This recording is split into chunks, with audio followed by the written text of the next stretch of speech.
পাটনার বৃষ্টি সেদিন যেন কোনো পুরনো ক্ষতে নুন হয়ে নেমে আসছিল। আকাশ ক্রমাগত নিচু হয়ে জল ঢালছিল এবং শহরের রাস্তাগুলো সরু নদীর মতো হয়ে গিয়েছিল। গঙ্গার দিক থেকে আসা বাতাসে মাটির সোঁদা গন্ধ ছিল, কিন্তু সেই গন্ধের পেছনে একটা অস্থিরতাও ছিল, যেন এই শহর অনেক কিছু দেখেছে। পাটনার ভিড়ের মধ্যে এমন অসংখ্য মুখ ছিল যারা অন্যের দুঃখ থেকে চোখ বাঁচিয়ে এড়িয়ে যেত, যেন দুঃখ কোনো রোগ আর সহানুভূতি তার সংক্রমণ। সেই এলাকাতে ফ্লাইওভারের নিচে ফুটপাতের ধারে একটা সংকুচিত আস্তানা ছিল, যেখানে শহরের অদেখা মানুষেরা রাত কাটাত। প্লাস্টিকের চাদর, ভেজা কাপড় আর জল থেকে বাঁচানোর জন্য রাখা ইঁট, এটাই তাদের সংসার ছিল। সেখানেই শিবামও ছিল, ২২ বছরের একটি রোগা ছেলে, যার বয়স খুব তাড়াতাড়ি চেহারায় ফুটে উঠেছিল। তার জামাকাপড় পুরনো ছিল, কিন্তু তার চোখে একটা অদ্ভুত স্পষ্টতা ছিল, যেন অনেক কিছু ভেঙে যাওয়ার পরও কারোর ভেতরে সত্য বেঁচে রয়ে গেছে। সে সারাদিন কাজ খুঁজত, কখনো কোথাও বোঝা বইত, কখনো চায়ের দোকানে হাত লাগাত, আর অনেকবার খালি হাতে ফিরে আসত। বৃষ্টি বাড়তে থাকলে রাস্তায় জলের স্রোত তীব্র হয়ে গেল। গাড়িগুলো ধীরে চলছিল, তবুও পিছলে যাওয়ার বিপদ রয়ে গিয়েছিল। ঠিক সেই সময় ঘাটের দিক থেকে একটি চকচকে গাড়িকে দ্রুত গতিতে আসতে দেখা গেল। তার টায়ারগুলো জল চিরে সামনের দিকে এগোচ্ছিল, যেন সে কোনো দুশ্চিন্তা থেকে পালাচ্ছিল। গাড়ির ভেতরে দীপ্তি ছিল, ২১ বছরের শিক্ষিতা, সুরক্ষিত জীবনের অভ্যেসে পালিতা। সে পাটনার এমন এক জগতের বাসিন্দা ছিল যেখানে আলো কখনো কম পড়ে না, যেখানে গাড়ির কাঁচ বৃষ্টি আটকে দেয় আর বাড়ির দেওয়ালগুলো কোলাহলকে বাইরের দিকেই ছেড়ে দেয়। তার জগৎ এবং শিবমের জগতের মধ্যে এত বড় দূরত্ব ছিল যে তাদের জোড়ার জন্য কোনো দুর্ঘটনার মতো নিষ্ঠুর ঘটনাই জরুরি ছিল। ফ্লাইওভারের নিচে একটা বাঁকে জল জমেছিল। গাড়িটা যেই বাঁক নিল, টায়ারগুলো তাদের গ্রিপ হারিয়ে ফেলল। এক মুহূর্তের জন্য সবকিছু যেন স্থির মনে হতে লাগল। তারপর লোহার আর্তনাদ, কাঁচ ভাঙার শব্দ আর ধাতুর সংঘর্ষের এক ভয়ানক ধাক্কা বাতাসে ছড়িয়ে পড়ল। গাড়িটি রেলিংয়ে ধাক্কা খেয়ে ঘুরে গিয়ে রাস্তার ধারে থেমে গেল। হেডলাইটের আলো বৃষ্টিতে কাঁপছিল, যেন কোনো ভয় পাওয়া হৃদয়ের স্পন্দন। ভেতরে দীপ্তির মাথা ঝাঁকুনি খেয়ে সিটের সাথে ধাক্কা খেয়েছিল। কপাল থেকে রক্ত ঝরতে শুরু করেছিল। শ্বাস আটকে আসছিল, আর সে কিছু বুঝতেই পারছিল না যে সে কোন অন্ধকারে পড়ে গেছে। রাস্তায় লোকজন থেমে গেল। কয়েকজন দূরে দাঁড়িয়ে দেখতে লাগল। কেউ কেউ জল থেকে বাঁচতে নিজেদের হাঁটার গতি বাড়িয়ে দিল, যেন এই ঘটনাটি তাদের রাস্তার বাধা। যারা কাছে ছিল তাদের হয়তো আইনি ঝামেলার, পুলিশের প্রশ্নের, হাসপাতালের দৌড়দৌড়ির অথবা কোনো ধনী পরিবারের বিষয়ে ফেঁসে যাওয়ার ভয় ছিল। ভিড় সবসময় নিজেকে বাঁচাতে পারদর্শী হয়। কারোর জীবন বাঁচানোর জন্য নিজেদের আরাম ও সুরক্ষাকে বাজি রাখার সাহস তাদের মধ্যে সচরাচর থাকে না। শিবমও শব্দটা শুনল আর উঠে দাঁড়াল। তার ওই গাড়ির চাকচিক্য চোখে পড়ল না। সে শুধু ভেতর থেকে আসা একটা ভাঙা শ্বাসের আভাস অনুভব করল। সে দৌড়ে গেল, যেন তার ভেতরে কোনো পুরনো ব্যথা জেগে উঠেছিল। গাড়ির কাছে পৌঁছতেই দেখল কাঁচ ভাঙা ছিল, দরজাগুলো জ্যাম হয়ে গিয়েছিল এবং ভেতরে একটা মেয়ে অসহায়ভাবে পড়েছিল। তার চোখ আধা খোলা ছিল। শিবম দরজা টানল, তারপর দ্বিতীয় দরজাও দেখল, কিন্তু কোনোটিই খুলল না। বৃষ্টি আর ঘাবড়ে যাওয়ার মাঝে তার হাত কাজ করছিল না। তার ভেতরে একটা অদ্ভুত স্থিরতা ছিল। সে রাস্তার ধারে পড়ে থাকা একটা পাথর তুলল আর কাঁচে আঘাত করল। কাঁচ ভেঙে টুকরো টুকরো হয়ে গেল, এবং সেই সাথে সে ভাঙা কাঁচের মাঝখান দিয়ে হাত বাড়িয়ে লক খুলল আর দরজা টেনে কোনো মতে খুলে ফেলল। ভেতরের গরম হাওয়া আর পারফিউমের মিশ্রিত গন্ধ বাইরে বেরিয়ে এলো। দীপ্তির শরীর হালকা ছিল, কিন্তু সেই হালকা ভাবের মধ্যেই জীবনের পুরো বোঝা ছিল। শিবম সাবধানে তাকে নিজের কোলে তুলে নিল, যেন কোনো ভাঙতে থাকা জিনিসকে বাঁচিয়ে ধরে নিয়েছে। বাইরে দাঁড়িয়ে থাকা লোকজন তখনও ওখানেই ছিল। দেখতে থাকা কেউ রাস্তা তৈরি করে দেওয়ার জন্যেও সাহায্য করল না। কেবল সবার চোখ ওই দৃশ্যের দিকে আটকে ছিল। শিবম চারদিকে চোখ ঘোরালো এবং কোনো মতে একটা রিক্সা দাঁড় করালো। রিক্সাওয়ালার দ্বিধা স্পষ্ট ছিল, কিন্তু মেয়েটির অবস্থা তাকে কয়েক সেকেন্ডের জন্য মানুষ বানিয়ে দিল। রিক্সা চলতে শুরু করল। তখনও বৃষ্টি পড়ছিল, রাস্তা পিছল ছিল, আর শহরের আলো জলে ভাসছে বলে মনে হচ্ছিল। শিবম দীপ্তিকে সামলে বসে থাকল। প্রতিটি ঝাঁকুনিতে দীপ্তির শরীর কেঁপে উঠত, আর শিবমের ভেতরে কোনো একটা জিনিস শক্তভাবে টান খেত। সে জানত যে সময় হলো সবচেয়ে বড় ওষুধ, এবং সময় খুব কম আছে। পাটনা মেডিকেল কলেজ হাসপাতালের এমার্জেন্সির বাইরে যেই রিকশাটি থামল, শিবম দীপ্তিকে তুলে নিল এবং ভেতরের দিকে দৌড়ে গেল। তার পদক্ষেপে ক্লান্তি ছিল, কিন্তু তার বাহুতে একটা জেদ ছিল। এমার্জেন্সি গেটে ভিড়, স্ট্রেচার এবং ছুটন্ত নার্সদের দৃশ্য ছিল। দীপ্তিকে সঙ্গে সঙ্গে ট্রমাতে নিয়ে যাওয়া হলো। ডাক্তারদের গাম্ভীর্য দেখে শিবম বুঝে গেল যে বিষয়টা গুরুতর। চিকিৎসা শুরু হলো এবং পরীক্ষায় জানা গেল যে অনেক রক্ত বয়ে গেছে। তাৎক্ষণিক রক্তের প্রয়োজন ছিল। সেই সময় হাসপাতালের ব্যবস্থা, কাগজপত্র, পরিচয় এসব খুব জরুরি বিষয় ছিল। কিন্তু মৃতপ্রায় শ্বাসের সামনে এই বিষয়গুলো খুব ছোট হয়ে যায়। শিবমের কাছে কোনো পরিচয় ছিল না, কোনো আত্মীয় ছিল না, কোনো টাকা ছিল না। তার কাছে শুধু শরীরে দৌড়াতে থাকা রক্ত ছিল আর হৃদয়ে জেগে ওঠা মানবতা ছিল। ম্যাচিং হওয়ার পর রক্ত দেওয়ার প্রক্রিয়া তৎক্ষণাৎ শুরু করা হলো। শিবমকে একটা বিছানায় শোয়ানো হলো, তার শিরায় সূচ লাগানো হলো আর লাল রং ধীরে ধীরে একটা ব্যাগে নামতে শুরু করল। কিছুক্ষণ পরেই তার মাথা ঘুরতে লাগল, কারণ সে আগে থেকেই অভুক্ত ও দুর্বল ছিল। কিন্তু সেই দুর্বলতার মাঝেও তার ভেতরে একটা জেদ কায়েম ছিল। সেই জেদ যে কোনো অপরিচিতের শ্বাস যেন থেমে না যায়। তার চেহারায় কোনো নায়কের মতো চমক ছিল না, কেবল একটা ক্লান্তিকর স্বস্তি ছিল। সেই রাতে হাসপাতালের সাদা বারান্দায় শিবমের রক্ত বয়ে গিয়ে দীপ্তির শিরায় পৌঁছল এবং একটি ডুবন্ত জীবন তীর খুঁজে পেল। বাইরে বৃষ্টি ধীরে ধীরে কমতে লাগল, কিন্তু ভেতরে একটা সংগ্রাম তখনও চলছিল। জীবনকে মৃত্যু থেকে ফিরিয়ে আনার সংগ্রাম। শিবম সেই বারান্দার এক কোণে বসে থাকল, শরীরে দুর্বলতা আর চোখে আশা নিয়ে। ধীরে ধীরে সে নিজের ভেজা চটি পড়ল এবং হাসপাতালের সিঁড়ি দিয়ে নিচে নেমে গেল। বাইরের বাতাসে রাতের ঠান্ডা তখনও ছিল, কিন্তু তাতে নতুন সকালের সতেজতাও মিশতে শুরু করেছিল। রাস্তায় জলের ছোট ছোট গর্তে আকাশের হালকা আলো ঝিলমিল করছিল। শহর তখনও পুরোপুরি জাগেনি, কিন্তু সকালের কোলাহল শুরু হয়ে গিয়েছিল। দুধওয়ালারা সাইকেল নিয়ে বেরোচ্ছিল, কিছু মানুষ মন্দিরের দিকে যাচ্ছিল এবং রাস্তার ধারে চায়ের ছোট দোকানগুলোতে প্রথম ধোঁয়া উঠতে শুরু করেছিল। রাতের লম্বা অস্থিরতা ধীরে ধীরে সকালে বদলে গিয়েছিল। হাসপাতালের জানালা দিয়ে আসা হালকা রোদ সাদা দেওয়ালে ছড়িয়ে পড়ছিল। মেশিনের ধীর শব্দ আর ওষুধের গন্ধ পুরো ঘরে ভাসছিল। সেই ঘরেই দীপ্তি কয়েক ঘণ্টার গভীর অজ্ঞানতার পর ধীরে ধীরে জ্ঞান ফিরে পাচ্ছিল। তার মাথা ভারী ছিল, চোখের সামনে ধোঁয়াশা ভাসছিল এবং শরীরে এক অদ্ভুত দুর্বলতা ছিল। কয়েক মুহূর্ত পর্যন্ত সে বুঝতেই পারল না যে সে কোথায় আছে আর তার সাথে কি হয়েছে। স্মৃতিগুলো ভাঙাচোরা ছবির মতো তার মনে ফিরতে লাগল। বৃষ্টি, তীব্র আলো, হঠাৎ হওয়া ধাক্কা আর তারপর কোনো মজবুত হাতের সাহারা।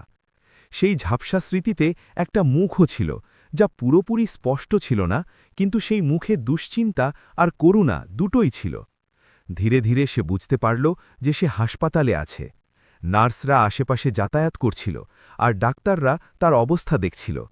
যখন তাকে জ্ঞান ফিরতে দেখে ডাক্তাররা স্বস্তির নিঃশ্বাস ফেলল, তখন সঙ্গে সঙ্গে তার পরিবারকে খবর দেওয়া হলো। কিছুক্ষণের মধ্যেই হাসপাতালের বারান্দায় দ্রুত পায়ে চলার শব্দ প্রতিধ্বনিত হতে লাগল। দীপ্তির বাবা মহেশ প্রসাদ এবং মা সরিতা ঘাবড়ে গিয়ে হাসপাতালে পৌঁছাল। সারা রাতের দুশ্চিন্তা তাদের চেহারায় পরিষ্কার দেখা যাচ্ছিল। নিজের মেয়েকে বিছানায় সুরক্ষিত দেখে তাদের মনে যে স্বস্তি এলো, তা কিছুক্ষণের জন্য তাদের সমস্ত ক্লান্তি মিটিয়ে দিল। ডাক্তাররা তাদের পুরো ঘটনা সম্পর্কে জানালো। এটাও জানালো যে যদি সময় মতো হাসপাতালে না পৌঁছানো হতো এবং তাৎক্ষণিকভাবে রক্ত না পাওয়া যেত, তবে পরিস্থিতি খুব গুরুতর হতে পারত।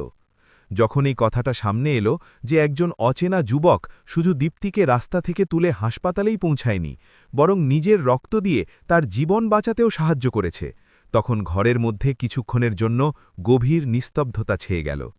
এই তথ্য শুনে মহেশ প্রসাদ এবং সরিতা দুজনেই স্তব্ধ হয়ে গেল। তাদের মনে সেই অচেনা ব্যক্তির প্রতি সম্মান এবং বিস্ময়ে দুটোই জেগে উঠল। দীপ্তি তখনও দুর্বল ছিল, কিন্তু যখন সে ধীরে ধীরে পুরো বিষয়টা বুঝতে পারল, তখন তার মনেও একই প্রশ্ন উঠতে লাগল। সেই ব্যক্তিটি কে ছিল যে কোনো পরিচয় ছাড়াই তার জীবন বাঁচিয়ে নিল? তার মনে সেই মুখের ঝাপসা ছবি বারবার ভেসে উঠছিল। সে ভাবতে লাগল যে যদি সেই ব্যক্তিটি সেদিন রাতে ওখানে না থাকত, তবে সে ওখানেই শেষ হয়ে যেত। এই ভাবনাটি তার হৃদয়কে ভেতর পর্যন্ত ছুঁয়ে গেল। কিছুক্ষণ পর যখন তার অবস্থা কিছুটা স্থিতিশীল হল, তখন তাকে হাসপাতালের ঘরে বিশ্রাম নিতে দেওয়া হল। পরের কয়েকদিন চিকিৎসা এবং দেখভালের মধ্যে দিয়ে কেটে গেল। শরীর ধীরে ধীরে ঠিক হতে লাগল, কিন্তু তার মনে এক নতুন অস্থিরতা জন্ম নিয়েছিল। যতবার সে চোখ বন্ধ করত, তার সেই বৃষ্টি ভেজা রাত আর ওই অচেনা যুবকের কথা মনে পড়ে যেত। তার মনে এক গভীর অনুভূতি ছিল যে তার জীবন এখন আর শুধু তার নিজের রইল না, সেই জীবনে অন্য কারো অংশ রয়েছে। সেই ব্যক্তির যে কোনো স্বার্থ ছাড়াই তাকে মৃত্যুর মুখ থেকে ফিরিয়ে এনেছিল। কিছুদিন পর ডাক্তাররা জানালো যে এখন সে বিপদমুক্ত এবং বাড়ি যেতে পারে। মহেশপ্রসাদ অবিলম্বে সমস্ত আনুষ্ঠানিকতা পূরণ করে ফেলল। হাসপাতালের বাইরে তাদের গাড়ি দাঁড়িয়েছিল এবং বাড়ি ফেরার প্রস্তুতি হয়ে গেল। কিন্তু হাসপাতাল থেকে বেরোনোর সময় দীপ্তির চোখ অনায়াসেই সেই বারান্দার দিকে ঘুরে গেল যেখান দিয়ে তাকে আনা হয়েছিল। তার মনে হল যেন সেই জায়গায় এখনও সেই রাতের কোলাহল বাকি আছে। তার মনে এই অনুভূতি ক্রমশ গভীর হচ্ছিল যে সে সেই ব্যক্তির সাথে দেখা না করে সামনের দিকে এগোতে পারবে না। বাড়ি ফেরার পর তার দেখভাল এবং বিশ্রামের পুরো ব্যবস্থা করা হল। বাড়ির বড় জানালাগুলো দিয়ে দেখতে পাওয়া শহরটা আগের মতোই ছিল, কিন্তু দীপ্তির ভেতরে কিছু একটা বদলে গিয়েছিল। আগে যেসব জিনিসের দিকে তার নজর যেত না, এখন সেগুলো তাকে অন্যরকম দেখাতে শুরু করেছিল। সে বারবার ভাবত যে যেই ব্যক্তি তাকে বাঁচিয়েছে তার নিজের জীবন কেমন হবে। দিন কাটতে লাগল, কিন্তু তার মনের কৌতূহল শেষ হল না। সে অনেকবার হাসপাতালের স্টাফদের কাছ থেকে সেই যুবকের সম্পর্কে তথ্য নেওয়ার চেষ্টা করল। ধীরে ধীরে সে জানতে পারল যে সেই যুবকটি খুব সাধারণ পোশাকে ছিল এবং নিজের নাম পর্যন্ত ঠিকমতো নথিভুক্ত না করেই হাসপাতাল থেকে চলে গিয়েছিল। শুধু এইটুকুই জানা গেল যে তার নাম শিবম ছিল। এই নামটা শুনতেই দীপ্তির মনে যেন একটা নতুন সূত্র মিলে গেল। এখন তার কাছে খোঁজ শুরু করার জন্য একটা নাম ছিল। সেই নামের সাথেই তার ভেতরে এক অদ্ভুত দায়িত্ববোধ জাগতে শুরু করল। তার মনে হতে লাগল যে যদি সে ওই ব্যক্তিকে খুঁজে না পায় তবে হয়তো সারা জীবন তার এই অনুভূতি থাকবে যে সে নিজের জীবনের সবচেয়ে বড় উপকারকে অবহেলা করে গেছে। তার মনে এই ভাবনাও আসতে শুরু করল যে যে ব্যক্তি কোনো প্রত্যাশা ছাড়াই তার সাহায্য করেছিল তার জীবনেও হয়তো অনেক অসুবিধা থাকবে। একদিন সন্ধ্যায় জানালার কাছে বসে সে অনেকক্ষণ ধরে পাটনার রাস্তাগুলোর দিকে তাকিয়ে রইল। শহর তার নিজের গতিতে চলছিল, কিন্তু তার মনে এখন একটা নতুন সিদ্ধান্ত জন্ম নিয়েছিল। সে ঠিক করে নিল যে সে সেই জায়গায় যাবে যেখানে এই সব কিছু হয়েছিল। সেই একই রাস্তা, সেই একই বাঁক এবং সেই একই মানুষজন হয়তো তাকে সেই ব্যক্তি পর্যন্ত পৌঁছনোর রাস্তা দেখাতে পারে। সেই সিদ্ধান্তের সাথে তার ভেতরে এক নতুন শক্তির সঞ্চার হল। এখন এটা শুধু ধন্যবাদ জানানোর বিষয় রইল না, এটা সেই সত্যকে খোঁজার যাত্রা হয়ে উঠেছিল যা তার জীবনকে নতুন মোড় দিয়েছিল। সে জানতে চাইত যে শেষ পর্যন্ত কে সেই ব্যক্তি যে কোনো পরিচয় ছাড়া, কোনো প্রত্যাশা ছাড়া তার জীবন বাঁচিয়েছিল। অন্যদিকে শহরের কোনো এক কোণে শিবম তার দৈনন্দিন জীবনে আবার ফিরে গিয়েছিল। তার জন্য সেই রাতটা কোনো গল্পের মতো পেরিয়ে গিয়েছিল। তার একদমই এই ধারণা ছিল না যে যেই মেয়েটিকে সে হাসপাতালে ছেড়ে এসেছিল সেই মেয়েটিই এখন তাকে খোঁজার প্রস্তুতি নিচ্ছে। দীপ্তির মনে এখন শুধু একটাই ভাবনা ছিল, তাকে সেই জায়গায় যেতে হবে যেখান থেকে এই গল্প শুরু হয়েছিল। কারণ কখনো কখনো জীবনের সবচেয়ে বড় সত্যি সেখানেই পাওয়া যায় যেখানে আমরা পড়ে যাই। আর তার বিশ্বাস ছিল যে সেই রাস্তায়, সেই বাঁকের আশেপাশেই হয়তো সে সেই মানুষটির কোনো চিহ্ন পেয়ে যাবে যে তাকে দ্বিতীয়বার জীবন দান করেছিল। একদিন সকালে সে নিজের গাড়ি নিয়ে বাড়ি থেকে বের হল। পাটনার রাস্তাগুলো প্রতিদিনের মতোই ব্যস্ত ছিল। দোকানগুলোর সামনে লোকজন দাঁড়িয়েছিল, রিকশা আর বাইকগুলো এদিক ওদিক ছুটছিল, আর রাস্তার ধারে চায়ের ধোঁয়া বাতাসে মিশে যাচ্ছিল। শহরের এই ভিড়ের মধ্যে চলতে চলতেও দীপ্তির মন অন্য কোথাও ছিল। তার চোখ রাস্তাগুলোকে নয়, বরং সেই রাতের স্মৃতিগুলোকে খুঁজছিল। ধীরে ধীরে গাড়িটা সেই এলাকার দিকে এগোতে লাগল যেখানে সেই দুর্ঘটনাটি ঘটেছিল। গান্ধীঘাটের কাছে পৌঁছতেই তার হৃদয় দ্রুত ধরফর করতে লাগল। সেই একই রাস্তা, সেই একই বাঁক এবং সেই একই ফ্লাইওভার সামনে ছিল। বৃষ্টির রাত এখন শেষ হয়ে গিয়েছিল এবং আকাশ পরিষ্কার ছিল, কিন্তু সেই জায়গায় দাঁড়াতেই তার মনে হলো যেন সেই রাতের শব্দগুলো আবার তার চারপাশে প্রতিধ্বনিত হতে শুরু করেছে। গাড়ির হঠাৎ পিছলে যাওয়া, কাঁচ ভাঙার শব্দ আর তারপর কারো মজবুত হাতের সাহারা, সব কিছু তার স্মৃতিতে একসাথে ফিরে এলো। দীপ্তি গাড়ি থেকে নামল এবং ধীরে ধীরে সেই জায়গার দিকে এগোতে লাগল যেখানে দুর্ঘটনা ঘটেছিল। রাস্তার ধারে কিছু ছোট ছোট দোকান ছিল, চায়ের ঠেলা, পানের দোকান আর কিছু রিকশা দাঁড়িয়েছিল। সে আশেপাশের লোকজনদের মন দিয়ে দেখল। প্রতিটি মুখে সে আশার ঝলক দেখতে পেত, যেন হয়তো এরাই সেই রাতের সাক্ষী ছিল। সে সবার প্রথমে একজন চাওয়ালার সাথে কথা বলল। ধীরে ধীরে সে সেই রাতের ব্যাপারে জিজ্ঞেস করতে শুরু করল। চাওয়ালা কিছুক্ষণ ভাবল এবং তারপর তার মনে পড়ল যে কিছুদিন আগে এই রাস্তাতেই একটা ভয়ানক দুর্ঘটনা ঘটেছিল। সে জানালো যে সেই রাতে বৃষ্টি খুব প্রবল ছিল এবং ভিড়ও জমে গিয়েছিল। সেই কথাবার্তার মাঝেই এটাও সামনে এলো যে একটি গরিব ছেলে সবার প্রথমে দৌড়ে গাড়ির কাছে পৌঁছেছিল এবং সেই আহত মেয়েটিকে তুলে হাসপাতালে নিয়ে যাওয়ার চেষ্টা করেছিল। এটা শুনতেই দীপ্তির হৃদয় দ্রুত ধড়ফড় করতে লাগল। তার মনে হলো যে সে এখন সঠিক দিকে এগোচ্ছে। সে আরও লোকজনদের জিজ্ঞাসাবাদ করল। ধীরে ধীরে অনেকেই সেই ছেলেটির কথা উল্লেখ করল। কেউ বলল যে তাকে প্রায়ই ঘাবের আশেপাশে দেখা যায়, কেউ জানালো যে সে মাঝে মাঝে চায়ের দোকানে কাজ করে। কিছুক্ষণ কথাবার্তার পর একজন বয়স্ক রিকশা চালকের তার নাম মনে পড়ে গেল। সেই জানালো যে সেই ছেলেটির নাম শিবম এবং সে কাছের বস্তিতে থাকে। সে সেই রিকশা চালকের কাছেই বস্তির রাস্তা জিজ্ঞেস করল। রাস্তা থেকে একটু ভেতরে যেতেই শহরের দৃশ্য বদলাতে লাগল। বড় বড় ইমারত এবং চওড়া রাস্তার জায়গায় এখন সরু গলি ছিল। ভাঙা দেওয়াল, টিনের চাল এবং ছোট ছোট ঘরের সারি দেখা যেতে লাগল। সেখানকার বাতাসে সংগ্রামের গন্ধ ছিল, কিন্তু সেই সাথে একটা সরলতাও ছিল যা শহরের চাকচিক্যে হারিয়ে যায়। দীপ্তি ধীরে ধীরে সেই গলিগুলোতা সামনের দিকে এগোতে থাকল। তার মনে এখন কৌতূহলের সাথে একটা হালকা ভয়ও ছিল। সে বুঝতে পারছিল না যে যেই মানুষকে খুঁজছে তার জীবন কেমন হবে। কিছুক্ষণ পরেই সে সেই ছোট্ট বস্তির মাঝখানে পৌঁছে গেল, যেখানে লোকেরা বলেছিল যে শিবম থাকে। সামনে একটা সাধারণ টিনের ঘর ছিল। তার আশেপাশে কিছু পুরনো বাসন, একটা ভাঙা চেয়ার এবং শুকাতে দেওয়া জামাকাপড় দেখা যাচ্ছিল। এই জায়গাটা অত্যন্ত সাধারণ ছিল, কিন্তু এর মধ্যে একটা অদ্ভুত সত্যি লুকিয়েছিল। দীপ্তি সেই ঘরের সামনে দাঁড়িয়ে পড়ল। তার মনে অনেক অনুভূতি একসাথে জেগে উঠতে লাগল। সে কল্পনাও করেনি যে যেই ব্যক্তি তার জীবন বাঁচিয়েছে তার নিজের জীবন এত কঠিন পরিস্থিতির মধ্যে দিয়ে কাটছে। সে এখন শুধু সেই ব্যক্তিকে ধন্যবাদ দিতে আসেনি, তার ভেতরে একটা নতুন অনুভূতির জন্ম হয়েছিল। সে শিবমকে বুঝতে চাইছিল, তার কষ্টকে জানতে চাইছিল। সে কিছুক্ষণ সেখানেই দাঁড়িয়ে রইল। আশেপাশের লোকেরা তাকে কৌতূহল নিয়ে দেখতে লাগল। ধীরে ধীরে তারা বুঝতে পারল যে এ হলো সেই মেয়েটি যার ব্যাপারে কিছুদিন আগে বস্তিতে আলোচনা হয়েছিল। যখন লোকেরা জানতে পারল যে সে শিবমের সাথে দেখা করতে এসেছে, তখন অনেকেই তার কাছে এসে দাঁড়িয়ে পড়ল। ওই মানুষদের থেকেই দীপ্তি শিবমের ব্যাপারে অনেক কথা জানতে পারল। লোকেরা জানালো যে শিবম ছোটবেলা থেকেই অনেক সংগ্রামের মাঝে বড় হয়েছে। কখনো কোনো দোকানে মাল বইত, কখনো মজুরি করত, আর কখনো কারো বাড়ির কাজ করে নিজের পেট ভরাত। তার জীবনে স্থায়িত্ব কখনো আসেনি, কিন্তু সে কখনো কারো কাছে অভিযোগও করেনি। দীপ্তি এসব শুনতে শুনতে চুপচাপ দাঁড়িয়ে রইল। প্রতিটি কথা তার হৃদয়ে গেঁথে যাচ্ছিল। ঠিক সেই সময় দূর থেকে একটা পরিচিত মুখ সেই গলিতে আসতে দেখা গেল। সে শিবম ছিল। তার হাতে একটা ছোট থলে ছিল এবং চেহারায় সারাদিনের ক্লান্তি পরিষ্কার ফুটে উঠছিল। যেই তার নজর দীপ্তির ওপর পড়ল, সে কয়েক মুহূর্তের জন্য থমকে গেল।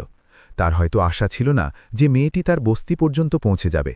দীপ্তি প্রথমবার তাকে এত কাছ থেকে দেখল। সাধারণ জামাকাপড়, ক্লান্ত চোখ এবং পরিশ্রমে কঠিন হয়ে যাওয়া চেহারা, কিন্তু সেই চোখে একটা গভীর সত্য ছিল। সেই সত্য যা সেদিন রাতে কোনো কিছু না ভেবে তাকে মৃত্যু থেকে টেনে এনে জীবনের দিকে ফিরিয়ে দিয়েছিল। কয়েক মুহূর্তের নিস্তব্ধতার পর দীপ্তি ধীরে ধীরে তার মনের অনুভূতি প্রকাশ করল। তার ভেতরে যে কৃতজ্ঞতা ছিল তা এখন শব্দের চেয়েও বড় হয়ে গিয়েছিল। তার মনে হতো যে শুধু ধন্যবাদ বলাটা সেই উপকারের সামনে খুব ছোট। তাই সে শিবমকে বোঝানোর চেষ্টা করল যে সে তাকে সাহায্য করতে চায়। সে জানালো যে শিবম চাইলে সে তাকে কোনো ভালো জায়গায় কাজের ব্যবস্থা করে দিতে পারে। যদি সে চাকরি করতে না চায় তবে সে তাকে দোকান শুরু করার জন্য টাকাও দিতে পারে। কিন্তু শিবম খুব শান্তভাবে তার কথা শুনল এবং ধীরে ধীরে মাথা নেড়ে না করে দিল। তার চেহারায় এমন এক গাম্ভীর্য ছিল যাতে আত্মসম্মান পরিষ্কার দেখা যাচ্ছিল। তার জন্য সাহায্য গ্রহণ করা সহজ ছিল না। সে সবসময় নিজের জীবনকে নিজের জোরে বাঁচার চেষ্টা করেছিল। তারপর সে ধীরে ধীরে তার অতীতের গল্প বলতে শুরু করল। সে জানালো যে ছোটবেলা থেকেই সে জীবনের কঠিন রূপ দেখেছে। বাবা মা চলে যাওয়ার পর সে অনেক আত্মীয়ের বাড়িতে থেকেছে, কিন্তু সেখানে তাকে সবসময় বোঝা মনে করা হতো। তাকে ছোট ছোট কথায় খোঁটা শুনতে হতো এবং অনেকবার অপমানও সহ্য করতে হতো। ধীরে ধীরে সে বুঝে গিয়েছিল যে যদি তাকে বাঁচতে হয় তবে নিজের জোরেই বাঁচতে হবে। এই ভাবনা নিয়েই সে খুব ছোট বয়স থেকে কাজ করতে শুরু করেছিল। কখনো কোনো দোকানে মাল বইত, কখনো কোনো ধাবায় বাসন মাজত, আর কখনো মজুরি করে নিজের পেট ভরাত। পড়াশুনো মাঝপথেই ছেড়ে দিতে হয়েছিল, তাই সে কখনো কোনো ভালো কাজ পায়নি। তার জীবন সব সময় পরিশ্রম এবং সংগ্রামের মাঝেই চলতে থাকল। দীপ্তি এসব শুনে চুপ ছিল। তার চোখে জল ভরে এসেছিল।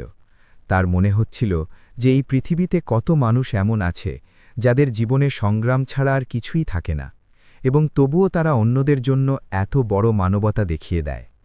কিছুক্ষণ পর শিবম আরেকটা সত্যি জানালো। সে জানালো যে কিছুদিন আগে ডাক্তার তাকে হৃদরোগের ব্যাপারে বলেছিল। তার হৃদয় খুব দুর্বল হয়ে গেছে, এবং যদি সে নিজের স্বাস্থ্যের খেয়াল না রাখে তবে যে কোনো সময় গুরুতর সমস্যা হতে পারে। এ কথা শুনে দীপ্তির চেহারার রং বদলে গেল। তার মনে একটা গভীর ধাক্কা লাগল। তার মনে হলো যেন জীবন তার সামনে আরও একটা সত্য খুলে দিয়েছে। যেই ব্যক্তি নিজের জীবনের পরোয়া না করে তার জীবন বাঁচালো, তার নিজের জীবনই বিপদে রয়েছে। সেই মুহূর্তে দীপ্তির ভেতরে একটা দৃঢ় সিদ্ধান্তের জন্ম হল। সে অনুভব করল যে সে এখন আর চুপ থাকতে পারবে না। সে ঠিক করল যে সে শিবমকে একা এই সংগ্রামে ছেড়ে দিতে পারবে না। তার চোখে জল ছিল, কিন্তু সেই জলের পেছনে একটা মজবুত সংকল্পও ছিল।